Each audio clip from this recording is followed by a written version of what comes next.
कोने बाबा अंगना चनन चरखबा कोने आमा जग ठानल कोने बड़ुआ के लाल जनौआ कोने बड़ुआ के लाल जनौआ चरखा बोले राम ही राम चरखा बोले राम ही राम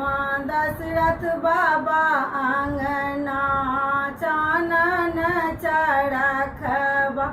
कौशल्या अम्मा जग ठानल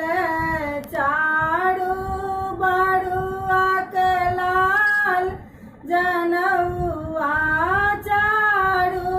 बड़ुआ के लाल जनौआ चरखा बोले राम ही राम चरखा बोले राम ही राम सिंदूर पिठारे लगलन बड़ुआ बाटल बांगक पीर सिंदूर पिठारे लगलन बड़ुआ बाटल बांगक पीर घुनुर घुनुर सखी चरखा कटई छति घुनुर घुनुर सखी चरखा कटई छत चरखा